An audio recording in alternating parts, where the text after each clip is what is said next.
मिनल लवकर ये खाली. तर नमस्कार मंडळी, मी मिनल धामणे ब्लॉगमध्ये तुमचे पुन्हा एकदा स्वागत आहे. तर आज आम्ही निघालो आहे भाजीपाला घ्यायला होलसेल मार्केटमध्ये.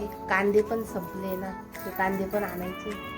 तुम्ही गाडी तोपर्यंत चालू करा. आलेच मी आत्ता चालू आहे भाजीपाला घेऊन.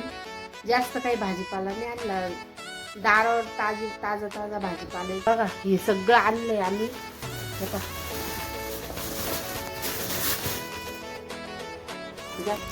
मिरची, अद्रक, आळूचे पानं, या भुईमुगाच्या शेंगा आहे, आणि हे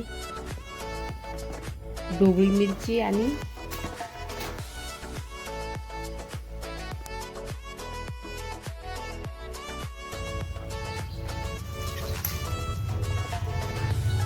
किती किलो असतील हो हे कांदे? परवडली पण ही गुन्हे आपल्याला, आहे ना.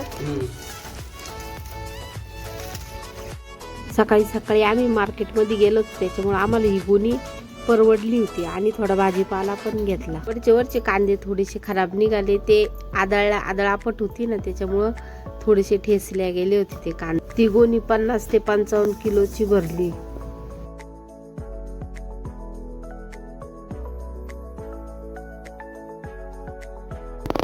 चला मी आता नाश्ता बनवते काहीतरी. पोहे बनव, पोहे मला वाटलं होतं सांजा बनवते काय.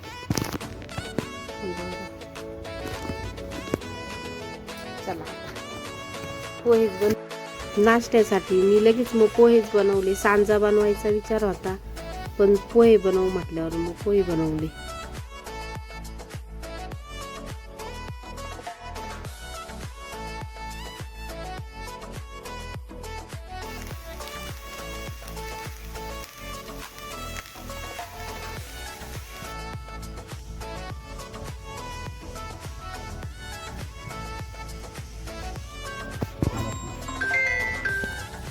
हॅलो, घरी. बरं चालेल, शोरूमला गाडी काम करावं लागेल ना. हा चालेल. हा चालेल, नाश्ता करतोय घरी. दादा आयुष, मीठ बरोबर असेल, मीठ काही घेऊ नका वरतून बघ का.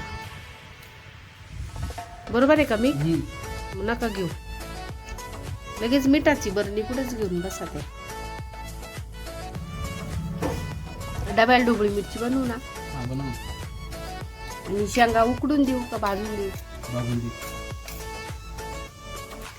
किती 12 वाजेपर्यंत येशाल तुम्ही? आता 10 वाजले. लाईट बी गेल्या घरात, म्हणून आम्ही गॅलरीत बसलोय नाश्ता करण्यासाठी. आमच्या बाई बी नाही आल्या अजून. बाई कधी येणार आहे काय माहिती. हा मग आता तो टीव्ही पण आपला आता पाहून राहिला.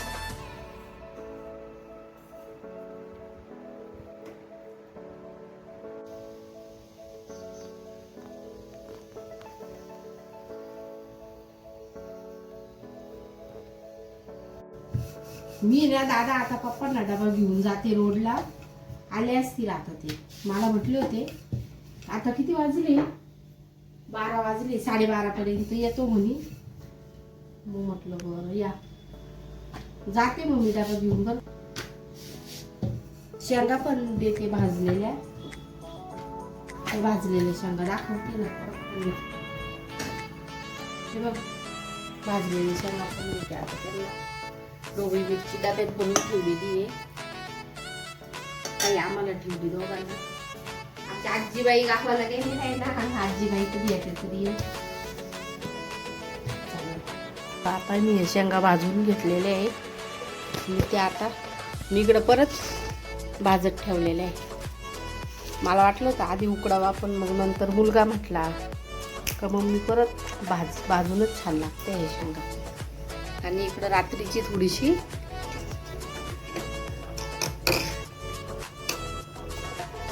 पातोड्याची आमटी पण आहे. तेव्हा रात्रीची पातोड्यांची आमटी पण आहे थोडीशी. आता बघा माझा पसारा. अजून तर डब्बा भरायचा मिस्टरांना. बघा बाई आल्या आता. किती दिवस गेल्या त्या गावाला? 15 दिवस. कांदे पाहिले का? पाहिले ना खाली नदी भरली पाणी, गाडी जायला जागा नाही. माहीत आहे जा तिथून गाडी. आम्ही 9लाच वाट पाहत होतो तुमची. यशाल माझं तुम्हाला पण आता मग यांना आत्ताच डबा देऊन आले. मी रोडला गेले होते, तेच गेले. अरे मग आलो. मग 1 तास गाडी हलवी नाही. दिदीला जायला टाइम तिथं 10 वाजले.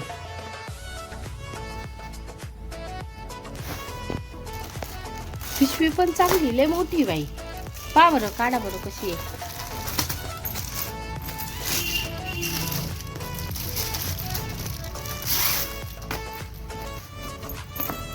मोठी.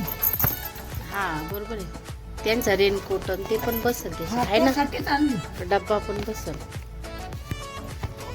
मस्त आहे, मोठी. तिच्यावर तर 200 रुपये किंमत आहे. काही माणसं तुला काय करायचं. मोठी पिशवी आहे एकदम. हा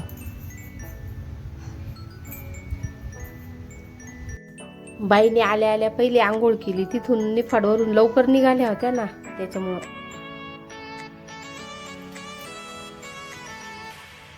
सावत नाही बाईला म्हणून पहा ना. मागचे काढून घेतले कडक कडक. मऊ मऊ भात खायचा. मऊ मऊ भात खायचा. सावत नाही. या बा, मी पण आता आहे ना रात्रीच्या पोळ्यांचा गुळाचा काला करणार आहे. नाही, गुळाचा काला. तेव्हा आता गुळ किती टाकतो आणि त्याच्यात तूप टाकायचं.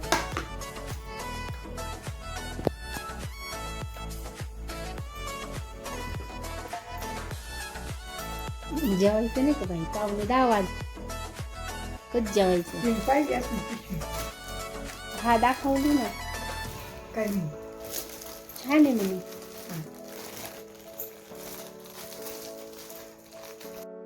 बाई 15 दिवसापासून निफाडला गेलेल्या होत्या माझ्या मोठ्या नंदेकडं. माझ्या भाचीचा साखरपुडा होता, त्याच्यामुळं त्या तिकडंच होत्या 15 दिवसापासून. मग त्या आल्या. त्या सकाळी घरातून 7-7:30लाच निघाल्या होत्या. सध्या नाशिक जिल्ह्यात खूप पाऊस चालू आहे, त्याच्यामुळं जिकडं तिकडं नद्यांना पाणी आलेलं होतं. आणि मग त्यांना लांबून चक्कर पडला. मधल्या मार्गेनं येता लांबून आल्या, त्याच्यामुळं घरी येता येता त्यांना फार 12 वाजून गेले. आणि मला पण बरं नव्हतं 15 दिवसापासून. आणि माझी मावस बहीण एक गावातच राहते, ती पण मला भेटायला आली होती. तर तिला म्हटलं थांब थांब जेवण कर, तर ती नको बोलली.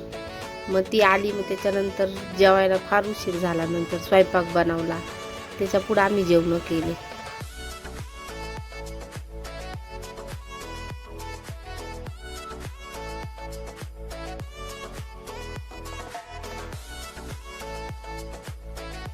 हा ब्लॉग मी फार 15 दिवसांनी काढीत आहे, त्याच्यामुळं मला असा कंटाळा पण आलेला होता. पण म्हटलं जाऊ द्या, ब्लॉग तर रोज शूट करायलाच पाहिजे. पण नाही जमत रोज रोज. ब्लाउजांची पण ऑर्डर असते, मग ते ऑर्डर पण बाकी राहिलेल्या होत्या गिरायकांच्या. साड्या पण होत्या पिको फॉलच्या, त्याच्यामुळं म्हटलं आता जाऊ द्या. सुरुवात आजपासून करून टाकली होती मी. बाई 15 दिवसापासून घरी नव्हते, त्याच्यामुळं आम्हाला अजिबात करमत नव्हतं. आता 15 दिवसांनी घरी आल्यावर जरा बरं वाटतं, करमतं. पण आम्ही दोघं तिघंच घरात असतो, त्याच्यामुळं अजिबात करमत नाही. बाईची इकून तिकून बरं राहते, बडबड चालू राहते, काही ना काही सांगतच राहत्या.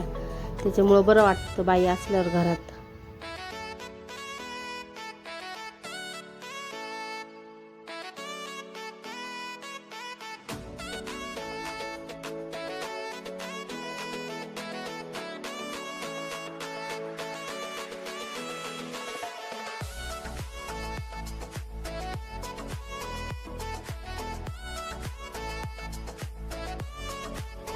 माझे व्हिडिओ आवडले तर लाईक करा, शेअर करा आणि सबस्क्राईब पण करा.